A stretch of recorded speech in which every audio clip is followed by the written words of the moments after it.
안녕하십니까. 10월 24일 산업뉴스입니다. 최근 자동차와 국방, 항공 등의 다양한 분야에서 활용되는 소프트웨어 융합을 통한 산업 경쟁력 향상이 주목받고 있습니다. 소프트웨어와 주력 산업 간 시너지 창출을 위해 관계부처도 힘모으기에 나섰습니다. 강신일 기자가 취재했습니다. 정보통신기술과 소프트웨어와의 융합, 소프트웨어와 국가 주력 산업 간의 접목은 향후 고부가가치 산업 창출 차원에서의 큰 의미를 부여합니다. 운영체제를 탑재한 소프트웨어를 뜻하는 임베디드 소프트웨어 분야 국내 1위 업체입니다. 국내 최초로 국산 실시간 운영체계 개발에 성공해 국내 항공전자 시스템과 다양한 국방무기 체계에 적용하고 있습니다. 단순히 한 기업의 성과를 넘어 기존 미국과 유럽에서 독점하던 임베디드 소프트웨어 분야를 국산화했다는 데 큰 의의가 있습니다. 기존의 전통 산업 또는 하드웨어 중심의 산업들이 소프트웨어를 만나게 되면 부가가치가 올라가게 됩니다. 밸류가 애드되는 거죠. 그러면서 훨씬 더 기존의 제품들을 더 경제적으로 더 비싸게, 부가가치 높게, 더 높은 가격으로 팔 수 있는 겁니다. 산업 발전에 발맞춰 정보통신기술 소프트웨어 융합과 주력 산업 융합을 담당하는 관계부처도 협업에 나서기로 했습니다. 특히 산업부와 미래부는 실질적 협력을 위한 일관적이고 체계적인 지원이 필요하다는 점에 공감했습니다. 우리가 말로만 미래부와 산업부가 협업이다 이런 차원이 아니고 실질적으로 이게 현장에서 그렇게 워킹을 한다는 걸 또 보여주는 의미도 있는 것이고 또 실제로 그렇게 가야 되는 것이고 그런 차원에서 오늘 이 간담회가 굉장히 의미가 있지 않겠느냐 하는 생각을 합니다. 관련 업체들은 이 자리에서 소프트웨어 분야 우수인재의 중소기업 유입과 R&D 지원 확대, 국산 소프트웨어 구매 시 인센티브 도입 등을 건의했습니다. 이에 정부는 핵심 소프트웨어 개발을 위한 장기적 대형 프로젝트를 준비하고 있으며 관계부처 간 협의를 통해 산업 발전 전략을 수립하겠다고 밝혔습니다.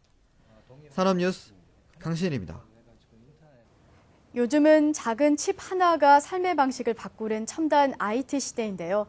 여기에는 RFID 기술이 한 몫을 하고 있습니다. 이 RFID가 최근에는 어디에 적용되고 있고 또 어떻게 진화했는지 살펴봤습니다. 이창수 기자입니다. 스마트 태그라 불리는 RFID는 여러 분야에서 활용 범위가 매우 넓습니다.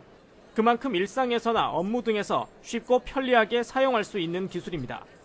이러한 RFID의 현재 기술 동향과 앞으로의 방향을 제시하는 전시회가 지난 23일 서울 코엑스에서 열렸습니다.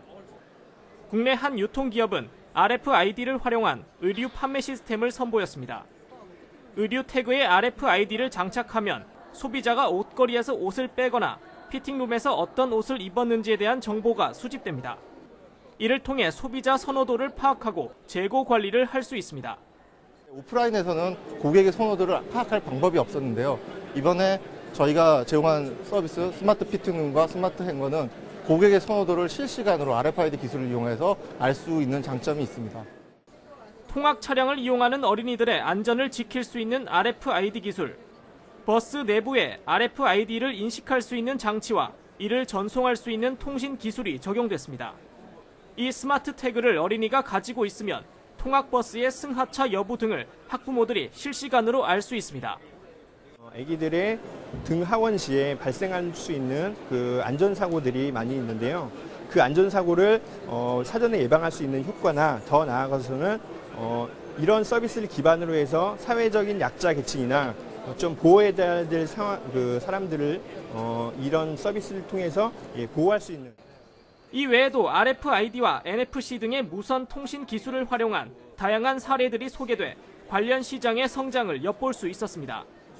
이와 함께 매년 35%씩 오르는 성장률에 힘입어 세계 시장 규모도 오는 2017년에는 약 1,500달러 규모가 될 전망입니다.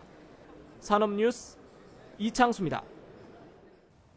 산업통상자원부는 지난 23일 JW 메리어트 호텔에서 제23차 자유무역협정 국내 대책위원회를 개최했습니다. 이번 회의에선 한중 FTA 추진 동향과 농업 수산 분야의 국내 대책 추진 현황, 향후 대응 방안 등을 점검했습니다. 농업과 수산 분야는 수출 유망 품목 발굴과 신규 사업 발굴을 통한 지원 내실화 계획을 설명했고 산업부는 FTA 관련 세부 지원 과제 추진과 민감 사업 경쟁력 확보에 주력하겠다고 밝혔습니다. 윤상직 산업부 장관은 각계의 충분한 의견 수렴과 부처 간 협업 강화를 통해 최적의 대책을 마련해 줄 것을 참석자들에게 당부했습니다. 한국무역협회는 지난 23일 트레이드 타워에서 인도네시아 공무원들이 초청한 비즈니스 파트너링 행사를 개최했습니다. 이날 행사에는 우리나라에서 연수 중인 인도네시아 공무원 13명과 현지 시장 진출을 희망하는 우리 기업 30개사가 참석했습니다. 특히 이번 행사는 대통령의 국빈 방문 이후 우리나라와 인도네시아 간의 협력 분위기를 이어나갔다는 점에서 의미가 있습니다. 또한 국내 기업들에게도 공무원들과의 네트워킹을 통해 인도네시아 시장 진출의 가능성을 모색하는 계기가 됐습니다.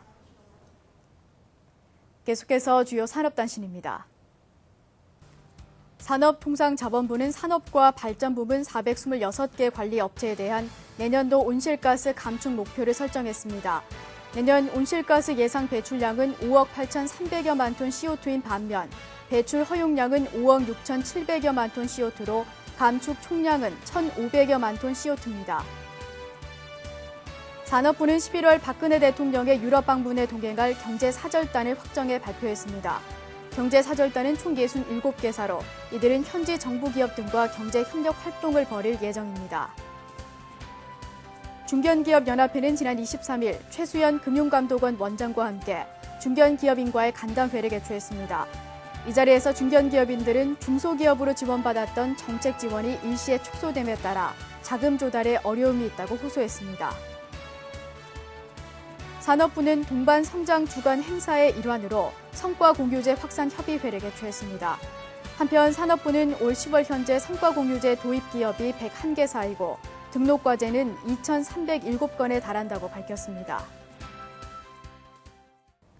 작은 칩에 정보를 담아서 바코드처럼 사용할 수 있는 RFID 기술이 진화를 거듭하고 있습니다. 이 RFID 기술 덕분에 우리 생활 모습이 어디까지 달라질 수 있을까요? 이상으로 산업뉴스 마칩니다. 고맙습니다.